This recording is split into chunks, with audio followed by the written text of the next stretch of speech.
Hey, Margie here. Are you ready to learn about three powerful BSs? Blood sugar stabilization, behavioral science, and belief systems. These are three areas that most people overlook. Yet, when you address them, they can dramatically improve your bones, your overall wellness, and even your happiness. So, if so, you are in the right place. And I'm excited about our special guest, Carrie Lupoli. Carrie is a certified nutritionist and health coach and an award-winning behavior specialist who's helped thousands of people and families on their health and wellness journeys. She's also a sought-after international speaker, featured at TEDx and on major news outlets like Today, CBS, ABC, Fox, News Nation, and more. And in today's talk, she'll share practical steps you can take right away to put these three B's into practice so you can strengthen your bones, support your health, and enhance your happiness. So stay tuned. Welcome, Carrie. I'm so excited about our interview today. Oh, we have so much to talk about. It is going to be a good one. We really do. I mean, once I met you, we are so on the same wavelength, and I love that because I know what you do works, and I know what you're going to share today, and mixing different things is just so effective. So I'm so thrilled to have you here.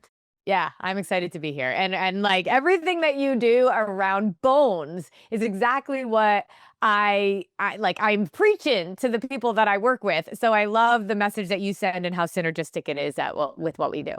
Absolutely. So a couple things. Let's start because I know you have a whole method, and I love your. You want to share what your method is before we Well, even? yeah, I mean, I think for women in general, we all have been victims of diet culture. Our cultural conditioning around this metaphorical corset that I believe we have all been wearing for most of our lives, right? Like think about this. Like we have been kind of told that to have value, to be pretty, to be worthy, you have to shrink into the certain size, into the certain type of person. And I liken it to a corset. And it's like when someone says, "Oh, you look great." It's just code for, "Oh, you look smaller." And we sort of have been conditioned our whole lives to believe that when we can weigh a certain amount, when we can look a certain amount, then we have value, then we are worthy. And it is just a bunch of BS that we have been taught over the years. I had an eating disorder when I was just graduating college. I learned a lot of the beliefs around beauty hurts and the concepts of what a woman should look like and how she should act from my mom, who learned it from her mom. And what I realized was that when my kids were 5 and 6 years old, they started talking about the number of calories in food. And I was appalled. I was like, oh my gosh, like, what am I doing to my kids? But then it hit me. I'm like, wait a minute. Women are all being taught calories in, calories out. You actually like all of these rules of engagement around how we are supposed to interact and feel about our bodies, punishing our bodies, restricting our bodies, depriving our bodies. And so no wonder my kids started talking about that. But at what age do we feel it's okay to start telling women to restrict and deprive? Because clearly it wasn't 6. Everybody was appalled when my kids started talking about calories at 6. But is it 16? Is it 26? What age is it appropriate to start telling women it's time to hate yourself into a size? And so I just started, once my kids started talking about calories, I just started really digging in. I was a behavior specialist and I was obsessed with behaviors and noticing how many women around me were really struggling with body image, self-worth, weight, health, all of the things. And so I dug in deep to try to fix my own issues with my body and food. And what I found was what we have been learned, what we've been taught, this corset that we've all been wearing has actually been a big part of the problem. So I say it's the BS that we've all been taught is got to go out the window, and we need to actually adopt a BS of a different kind. I love this. And the BS of a different kind can have a major positive impact on everybody's bones. So let's start. There are three things that we're going to focus on today. So Yeah. let's start with one that is so important. And Carrie, I see this all the time, but yet it's so overlooked is blood sugar. Yep. And what I've found with the medical system, unfortunately, is that until someone really has diabetes, no one pays much attention to it. And pre-diabetes is so prevalent, and the interesting thing with pre-diabetes is that when they were using the A1C, and they found an A1C of 5.7 to 6 point, whatever it was, I think 6.1, that people had a 24% increased risk of fractures. Yeah. Which- I mean, that's huge. Yeah. And so there's such a correlation with bone health and blood sugar and how that breaks down your bones. But yet, people really aren't doing things about it. But yet, there's so much that can be done. So, why don't you enlighten us to what you found being so successful? This truly has been the obsession of my work since that day when my kids started talking about calories and food, because I just kept thinking, there's got to be another way. This can't be the answer. And the more and more I dug in, all roads lead to blood sugar. And no diet is going to tell you this. They are focused on these impossible measures of perfection that we can never do. Therefore, when we fail them, we think it was our fault, and then we keep going back to them. It's literally, if you actually focused on blood sugar, it would put the diet industry out of business, and they're not going to have anything to do with that. But understanding blood sugar is our body's love language. Literally, the foundation of our body, everything is based on blood sugar. We have been taught to focus on it when you become diabetic. I had a client who worked with diabetic patients for 25 years. That was her job. She was a doctor that worked only with diabetic patients. She came to me because she had tons of weight gain, menopausal symptoms, craving issues. And when I said, we are going to focus on blood sugar, she was like, I have never been taught this. I have always been told blood sugar will take care of itself until you're diabetic. And I'm like, you, by the time you're diabetic, you have put your body on such a blood sugar roller coaster, and you have wreaked all sorts of havoc on it. We are putting ourselves at risk from literally childhood because we don't understand the focus of blood sugar. Absolutely. And that is just Yeah. so true. But there's good news here. There's such good news because once you understand it, you can take control. And it really is life-changing. Even your sleep. I mean, people don't realize that blood sugar disruption can majorly affect sleep, which is so important for your bone. Everything. So when I talk to women, I always talk about the check engine lights. Like if you're driving your car and you have the check engine light on your car, like you're not driving it for 6 months, a year, 6 years, 36 years. You're not driving your car with a check engine light. But we have not been taught to recognize the check engine lights in our own body. And instead, we kind of play whack-a-mole, right? I'm gaining weight. Oh, I go on a diet. I have cravings. I have sleep issues. And we are given a prescription or some sort of a supplement to try to fix it, but nothing ever really works. And instead of figuring out how to turn the light off, we just basically keep putting tape over the check engine light on our windshield. And then we wonder why 20 years after doing this, our body is really starting to shut down. For those women that are in perimenopause, menopause, or postmenopause, really, it has likely been 20, 30 years of putting your body on a blood sugar roller coaster without realizing it because nobody's talking about it, having all sorts of symptoms like fatigue, brain fog, stubborn weight loss, stubborn weird weight gain, these cravings, even like PCOS, thyroid issues. There are so high blood pressure, high cholesterol, depression, anxiety. We know all of this can be related to blood sugar, but we are not educated enough to understand it. And so when I start to teach women to recognize these check engine lights and then realize that if we don't actually do something about it and get to the root, no medication is ever reversing. It's slowing down the drip of death, truly. It's not actually reversing, but it is a lifestyle issue and it is a lifestyle response that will reverse the issue. So in order to balance our blood sugar, I always say it's super simple, it's totally sustainable, and it's satisfying. There's three things that everybody has to ask themselves before they actually start any sort of approach to get healthy. One, is it based in science designed for their body to thrive? Diets, fasting, ketoing, cleansing, all of that stuff is based in science. It's doing exactly what it was designed to do, and it wasn't designed for your body to thrive. Two, can you do it for the rest of your life? Your body really wants you to be consistent. It's a relationship like any other relationship. You're married, I'm married. There's no way we've been perfect, but we are consistent in our relationships. And that's how we have to be with our bodies. And the third thing is, would you let your kids do it? And if you're doing something you wouldn't let your kids do, physiologically, our bodies are pretty much the same. We should actually not be doing it. And also, we have to be careful with what we're modeling for our kids. So when we're thinking about blood sugar, there's six, I call them six spinning plates that we have to do to be able to balance our blood sugar. And it's not stuff we haven't known before, but we just don't focus it for the right reasons in the right way. The first is nutrition. Nutrition is the foundation of our house, of everything that it comes to our body, right? And so the easiest way to balance our blood sugar through food is by eating what I call PFC3.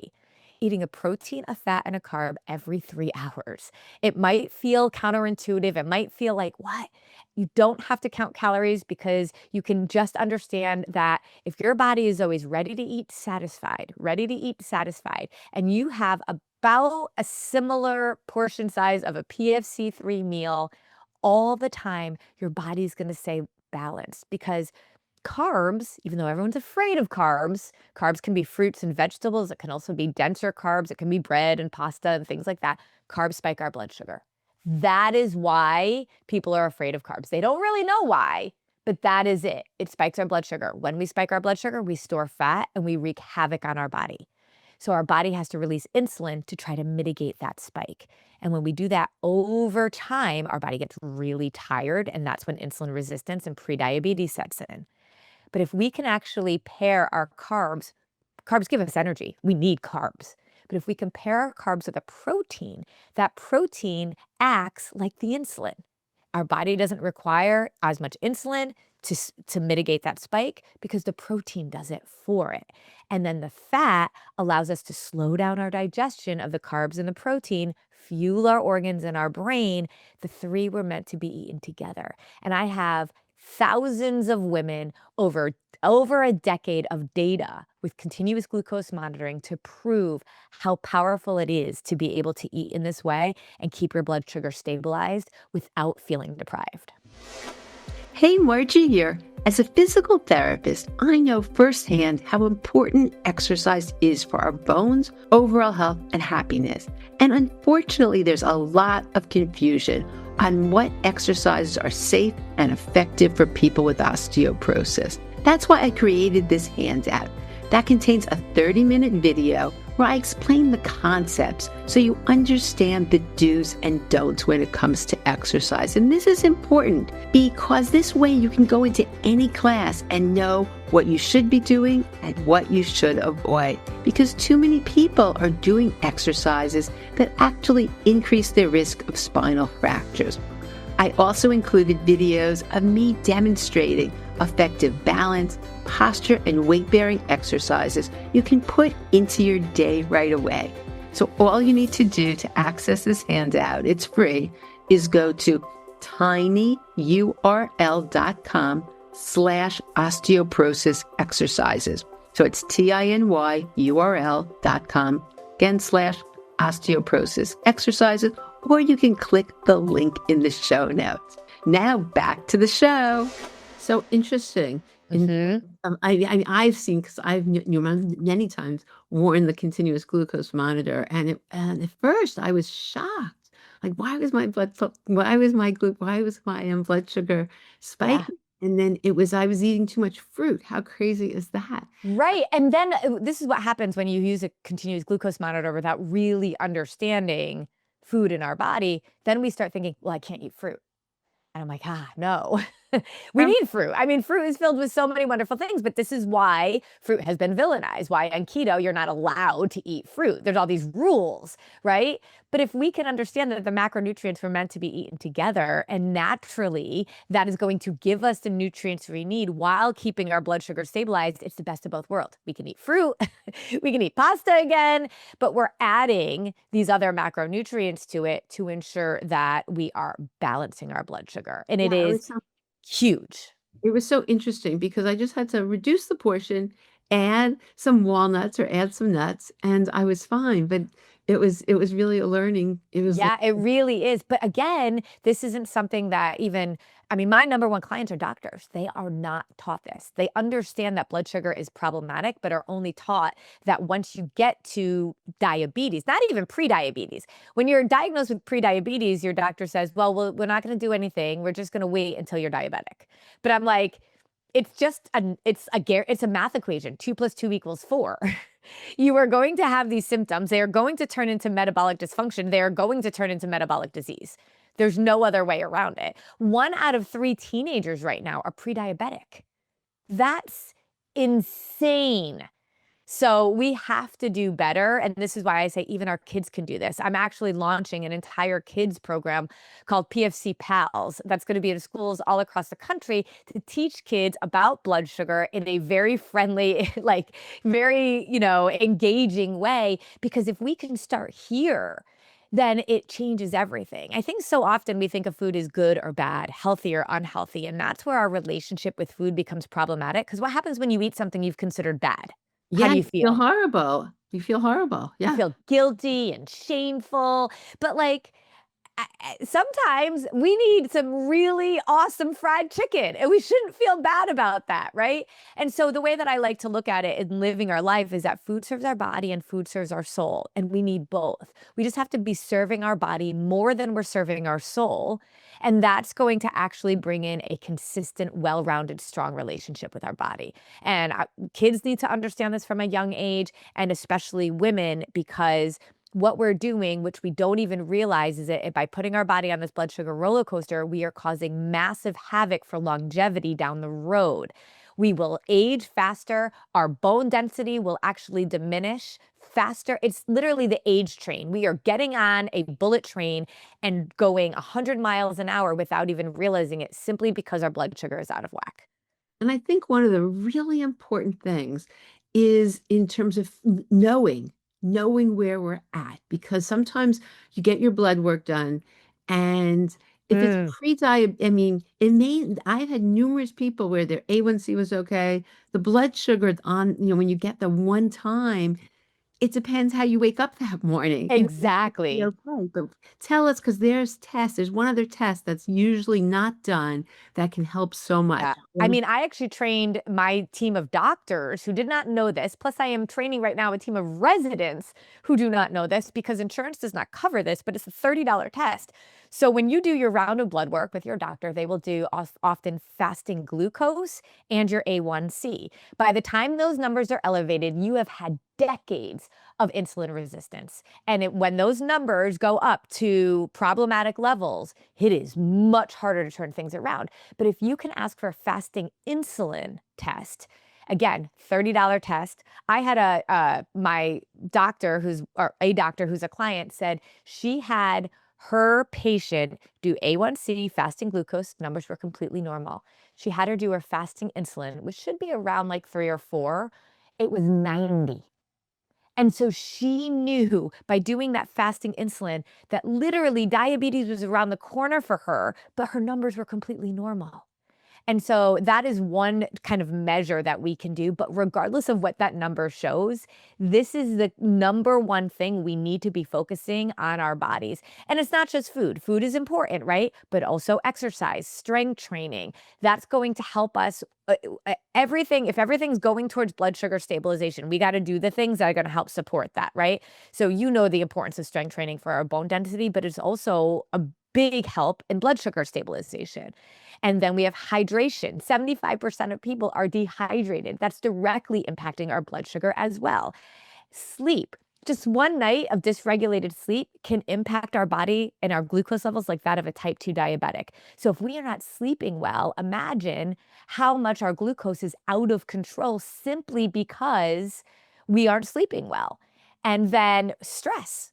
We know, and by wearing a continuous glucose monitor, I remember I was eating completely on par, PFC-free, whole, clean, unprocessed foods. And I had 3 straight days where my levels were so high, and it was completely due to stress.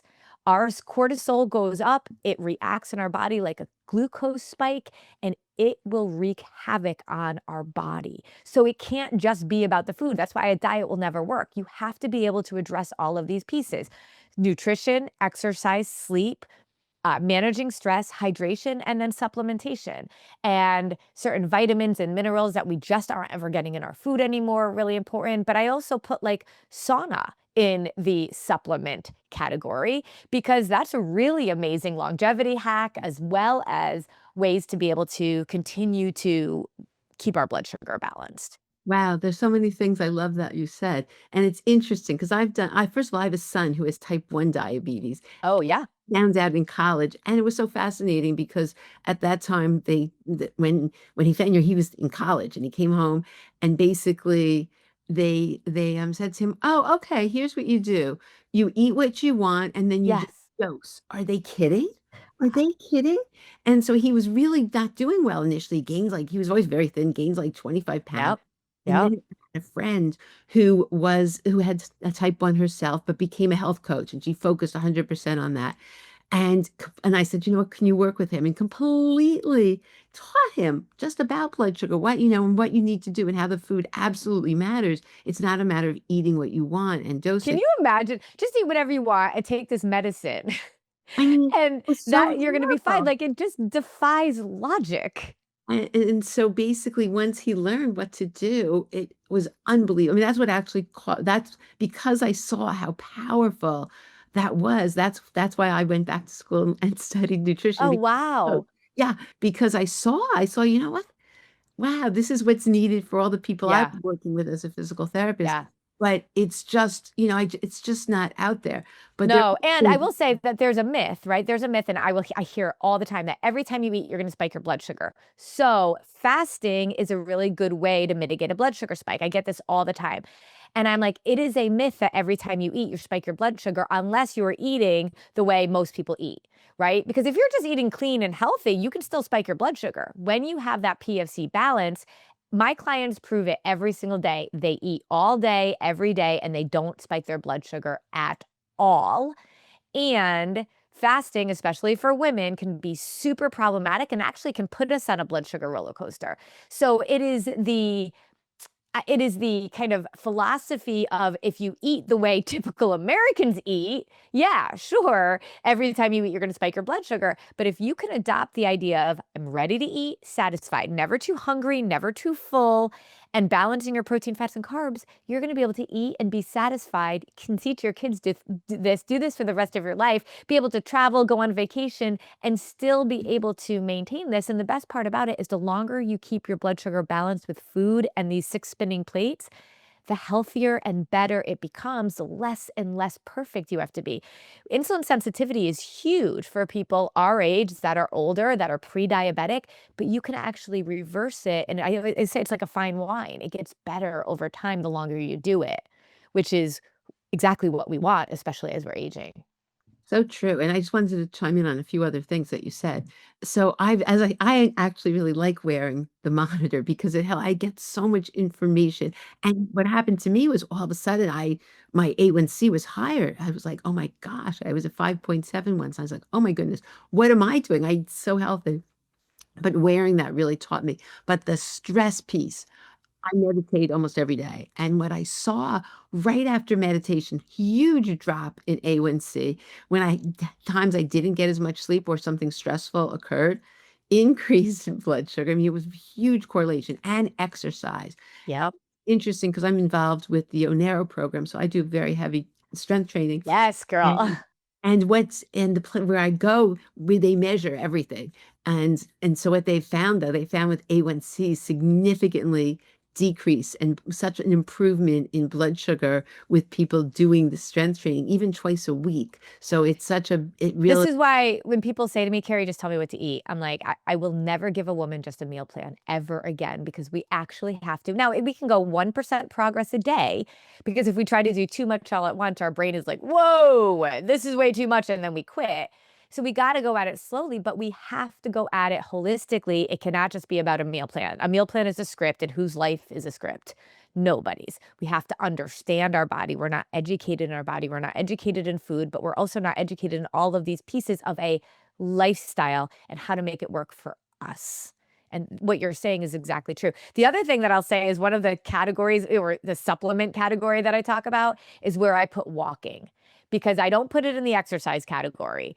We have to walk, and the studies are very, very clear about how it helps our blood sugar, but it does not build strength. So strength training is in the exercise column, and walking is in the supplemental column in my world. That's so true because so often I'll see people and I'll find out, what's their exercise. And, because a lot of times the doctors will say exercise, do weight bearing exercise. Well, walking's a weight bearing exercise, Yep. for bone health when they're seeing someone. Right. And they're like, oh, I'm doing 20 miles a day, and that's wonderful. And it's Yeah. relaxing and it's good. And, I'm a big believer in that, but it's really not what's going to make a difference for your bones. Yes, your balance, it will help. But yes, so Yep. And on it's the like same you page. need this and this. So it's Yeah. not either or. I will say with my clients, again, with the 1% concept, if they're doing nothing right now, I'm like, okay, we'll start with walking. But understand that is not the end goal. We're going to add to walking at some point. But I have a client who literally started off, it was about 4 years ago. She walked around her kitchen island. Literally, that was her only exercise. She is now 4 years later going to CrossFit at 5 o'clock in the morning every single day. And I'm just like really impressed with how she started here, but knew there was a trajectory and didn't go after it all at once because she never would have stuck with it.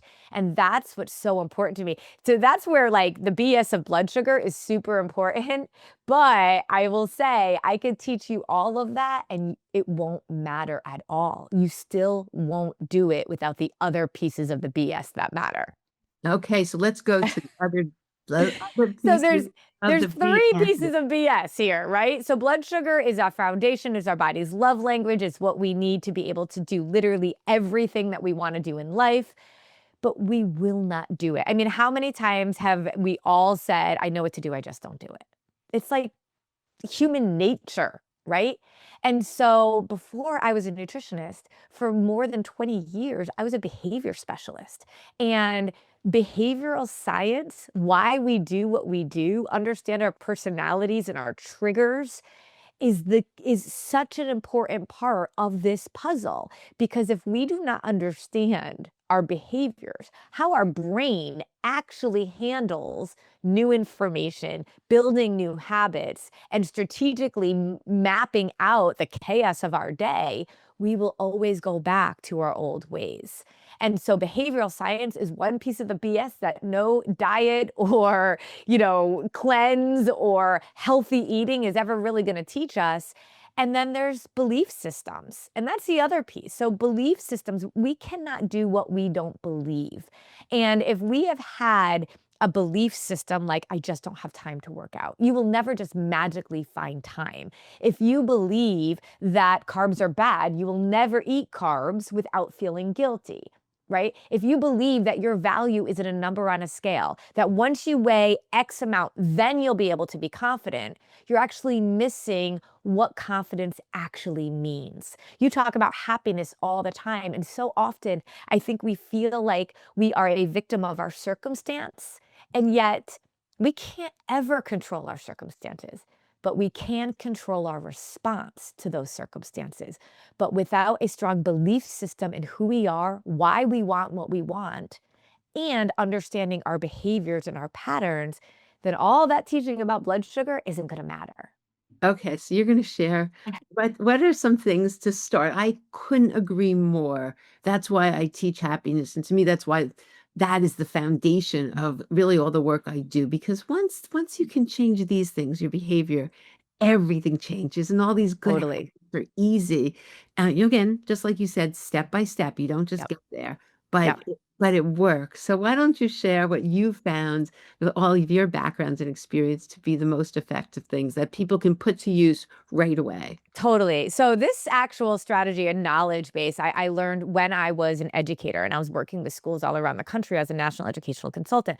I would see teachers, especially in inner city schools, get really frustrated with kids and do things and say things that were really inappropriate to kids. And I had to work with teachers on their behavioral strategies so that they could get their behaviors under control in their classrooms. And then when I started working with women in nutrition, when after I came through my realizations of understanding blood sugar and what our bodies really needed, I saw so many similar patterns, right? So let's think about this. We come home from a day, we're super stressed. It's Monday night and we haven't planned dinner and we are just stressed. Name it. The kids have bothered you, work was awful, whatever it is.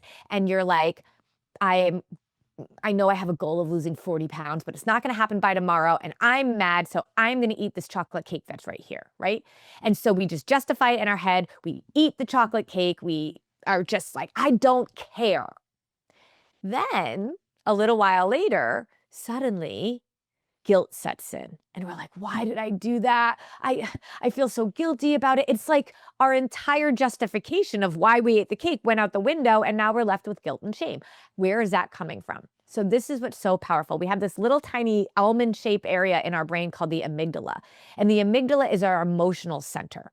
We also have the hippocampus, and that is I call it the Wikipedia of our brain. It's like the knowledge center. It's what we know, right? We know what to do. The hippocampus is larger than the amygdala, which is good because if the amygdala, our emotion center of the brain, was bigger, all we would do is react in emotion, right?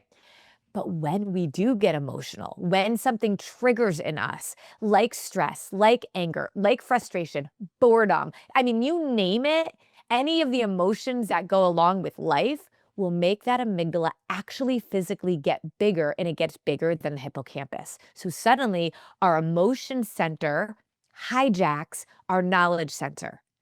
And we don't realize this is happening unless we're self-aware. And one of the ways that we can be self-aware is start to recognize the physical things that are happening in your body. Like I know my belly gets really hot when I get mad. And I know that is a sign that my amygdala is actually getting bigger. And then because it's like they just got a VIP pass into your club and they are wreaking havoc in the club right now. They're like drinking, dancing, smoking. They're just wreaking havoc. And then after they get their fix, they leave the club. They get smaller. Your hippocampus gets bigger, takes over again. And that's where the guilt sets in because you're no longer being hijacked by your amygdala. And so I just find this to be so eye-opening. When I worked with teachers, they were like, oh my gosh. And when I work with clients now, they're like, this makes so much sense why one minute I could feel like, screw it, I don't care. And then the next minute I am riddled with guilt. It's literally what our brain, that is behavioral science in and of itself, like such a really great task to like wrap your head around.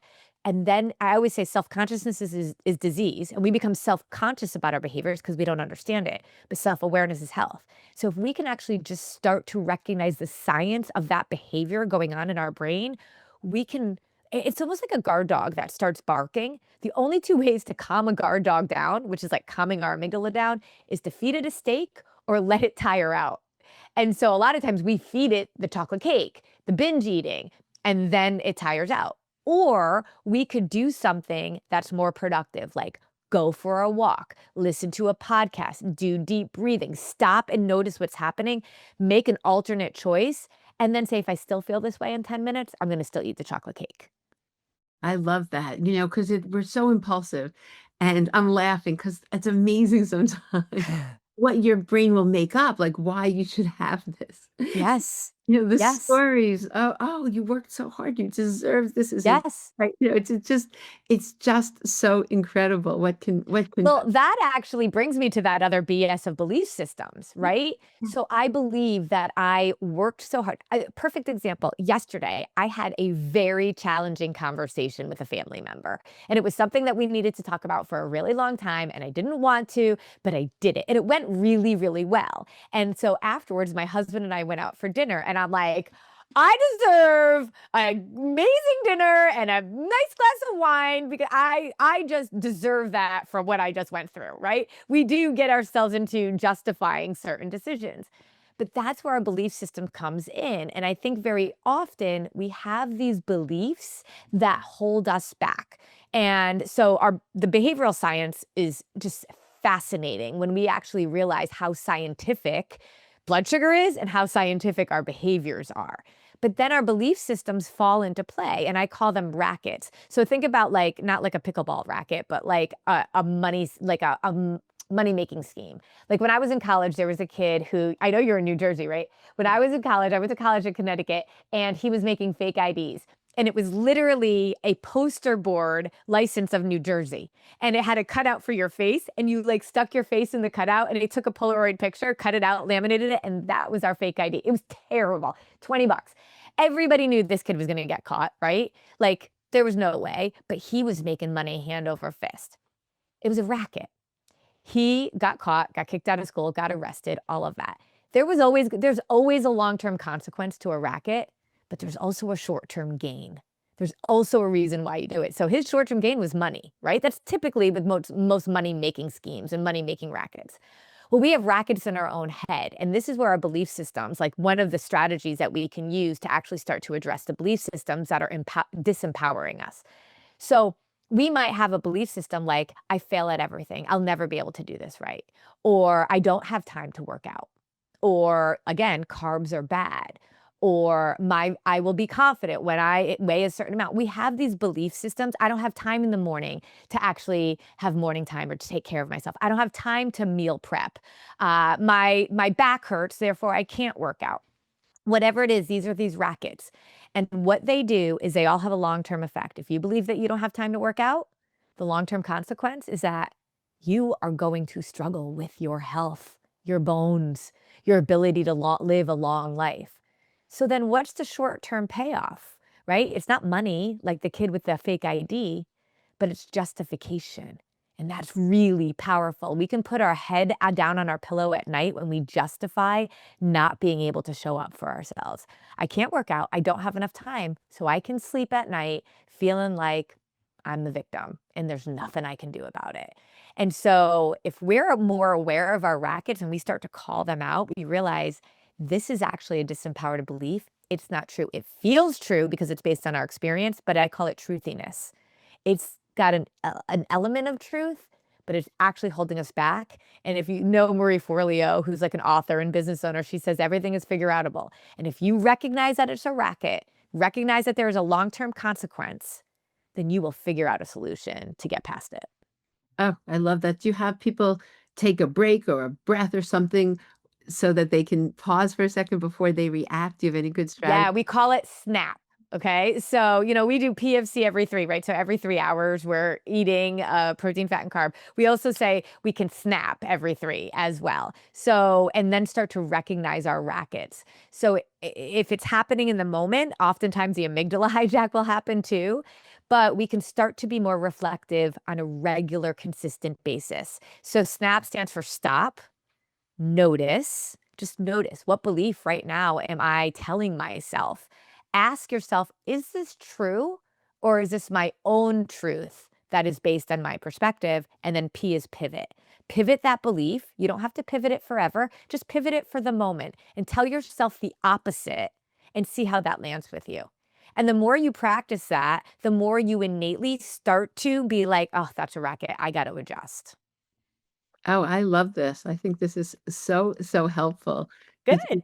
yeah, and a lot of it's society, even at young, "Oh, you won or something? Let's go get an ice cream sundae." I think Yes. from childhood that, like, food is a reward, and if something is you're not feeling well, "Oh, let's just eat and we'll make everything better." And it's also a dopamine. Yep. So Yep. they're And that's what I going mean around this relationship with food in our bodies that has been shared with us over generations that has never been actually part of a conversation, just sort of like this innate belief system that we have just sort of decided is true. And that's why I say it's like a corset. It just keeps we keep pulling it tighter until we really can't breathe anymore. And we get to this point in our 50s, very often we're like, how did I get here? And realize I have so many pieces of the puzzle to unpack, but we keep just going to a diet to fix it when we realize we actually need to understand our body, our mind, and our behaviors so that we can sustainably start a new way of functioning, a new identity in who we are, becoming what I call the healthiest version of ourselves. It's so true because what happens here is that we get a diagnosis of osteoporosis and we're living our lives, and all of a sudden we are totally overwhelmed, like, "Oh my Mhm. gosh," just like you said, "How did I get here?" And Mhm. there are many pieces of the pie. We may actually feel okay. That's the thing. It can be Yes. we don't know. Usually, there are other issues going on, but who know you might be okay, but everybody has issues, Yeah.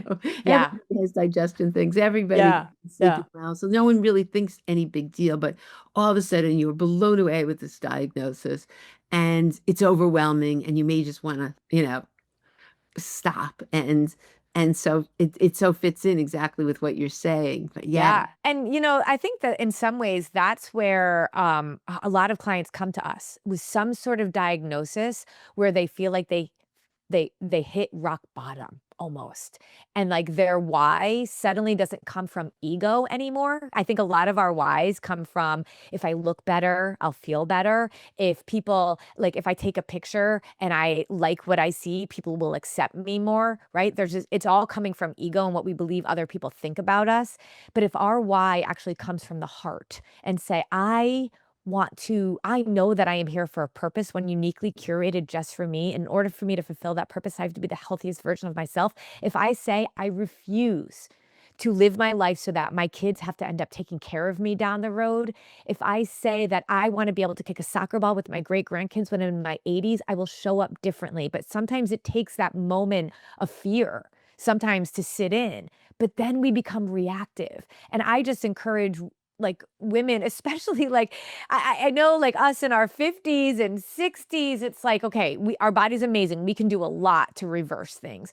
But then your daughters, your kids, your grandkids, they can learn from you and start to be proactive so we can actually change our family tree. We keep thinking we want to, everybody always wants to give their kids more than what they had. And we often think about it in terms of finances. But I always joke, like, if you just give your kids money, it will actually screw them up. Let's actually give them the tools to be able to be strong, healthy, independent adults. And if we're learning this now, then our responsibility is to ensure that the next generation doesn't have to wait so long before they figure it out. So true, because it's never too late and it's never too early to adopt these amazing habits, but the diagnosis of osteoporosis a lot of times is a catalyst. Yes. People are scared, exactly what you said, it's fear. It's fear of falling, it's fear that they're not gonna be able to travel or play with their grandchildren. It's very so we like to turn that into empowerment and Exactly. Because then we start to show up. When our why is strong around that, we start to show up. And before that, it was like the example of like, I have a goal of losing 40 pounds because then I'm going to feel more confident. But then you're stressed out and you're like, screw it. I'm not going to lose 40 pounds by tomorrow. So I'm just going to eat the cake. That type of a why is goal is never going to actually stick. It's a type of goal that really comes from the heart. And unfortunately, sometimes it's a diagnosis like that that jump starts us into it. And in my hope and with education, with your podcast, with my podcast, that we're actually helping people before they get to those diagnoses. But knowing that if you do, you're just going to have to double down, but there's still so much hope and potential for your body. yeah, that's what I love. So you've shared so many things. I love your whole the BS. That's just such a great way of putting it. So if you wanted to sum up, because everybody's listening, there were so many different things. Yeah. What would you tell everyone are the main takeaways from what you shared today? I think we have to stop the scroll. Stop all these trying to like find like the next big fix or the quick fix and the next thing and recognize the BS that's out there is not helping us. It's just noise and it confuses us more. The BS that really matters is understanding blood sugar, getting a hold of your belief systems, and recognizing that behavioral science is the key to you actually doing, changing, and understanding yourself for the long term. But how do you do that? Well, one of the things that I say I am unapologetic about is the importance of morning time. Waking up early and having a moment to reset and realign your intentions with your actions, getting yourself grounded in gratitude so that you can see just how good your life is, even if it isn't the way you thought it would turn out, that there's so much to be grateful for and gratefulness really helps with our mindsets and our resilience and our ability to cope in stressful situations. The second thing I always say during morning time is to learn something new. Listen to a podcast, read a chapter of a book, keep your brain engaged to know that there is something else that you can continue to strive to understand. And the third part is time blocking, recognizing the things that we have to do that day, when we're going to do them, and getting ourselves organized so that time doesn't manage us, but we manage time. And so when we can spend time in the morning, we can be reflecting on those areas of BS. And every day, it's like we start fresh to be able to say, I'm going to have success in every day, not in one day. And it's just a chance to reset and realign every single day so you never fall that far off track. I love that, and I agree. I do a morning practice every single day, and truly, I think how you store out your how how you start your morning really determines how your day's going to turn out. Yep. Too often Yep. people get But I up. encourage people to think about the racket where they say, I don't have time in the morning. And I'm like, there has never been a career that I've worked with and the thousands of people I've worked with that have not been able to implement morning time if they truly meant it when they said, I want to make changes that are truly sustainable. And I think what happens when you start it, it's so transformational It is. that when you don't do it, if you do, sometimes you have to get up really early. You really feel different. Like for me, if I don't do my practices in the morning, and sometimes you're going to the airport, there are things sometimes you have to. Yeah, I modify mine. Like I traveled last week and I had a modified morning time, but it still has to happen or I am just a little bit chaotic.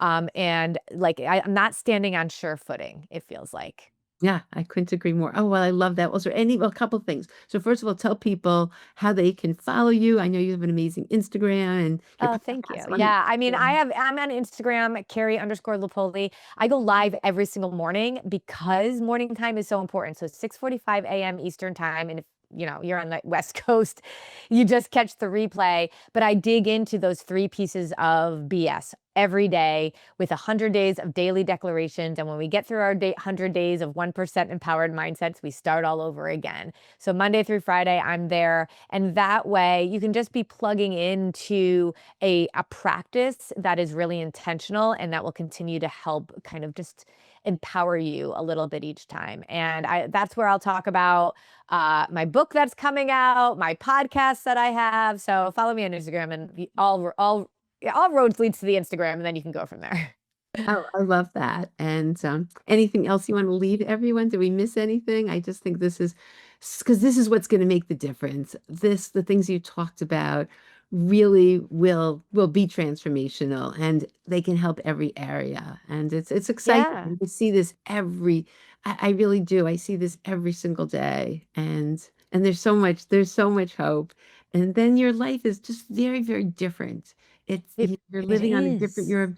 you're living in a very different way and full of gratitude and and you're not thrown over because life isn't easy. We both know that and everybody knows that and we have our obstacles, but when we live in this zone we can ride the waves and it's just so fabulous. Well, it's like I'm just so obsessed with time and the one life that we've been given. And I think if I could leave with anything, it's that we were each really truly put here for a purpose. And in order to fulfill that purpose, we're going to have to go through disruptive events. Every single time any one of us has gone through something challenging, we come out reinvented, we come out better, we come out stronger. And so if we are in the middle of a disruptive event right now, if we have challenges in our lives, we can look at it with our belief systems of a victim, or we could look at it with the joy of knowing that I am living, but also that I will come through the other side of this stronger, better, more evolved, and have more wisdom than I did going into it. And therefore, I can actually serve my purpose to others in a deeper way every single time I go through one of those disruptive events. And I love what you talk about with happiness because it is to me this deep joy about life and living that comes with the good and the challenging. And I just very much believe that it is about being the healthiest version of ourselves inside and outside when it comes to every aspect of our mental health, our physical health, our financial health, who we are, understanding our identity so that as we live this life, we are continuing to serve others in a deeper and deeper way. So beautifully said and I couldn't agree more with that. Oh, good. I'm so glad. Well, it's been such a pleasure. I'm so glad that you were able to join me today, and I look forward to staying in touch. And everybody listen to the Instagram and your book. Well, I'll let everybody know when your book will be out. And I guess you'll tell them on the Instagram too. Yeah, yeah, we're really excited. August 2026 is when it comes out, but we'll do some pre-sale stuff. We're going to do a private podcast leading up to it. So it's actually about the corset and actually replacing the corset with a crown, knowing that we are worthy just for being born and how we actually get into being the healthiest version of ourselves. Ah, So, I love it. Well, thanks so much for joining me. It's been such a pleasure. thanks for having me. I hope you enjoyed my interview with Carrie as much as I did and learned about how you can transform your life through the BSSs. And what are those again? Blood sugar, behavioral science, and belief system. And Carrie gave us really some wonderful tools that we can put into our life that I think will really make a big difference. Make sure to check out her Instagram where she's on every day. And if you enjoyed listening to her, she'll continue giving you all sorts of great tips and things that you can learn. So thank you so much for tuning in, and I look forward to seeing you on the next episode.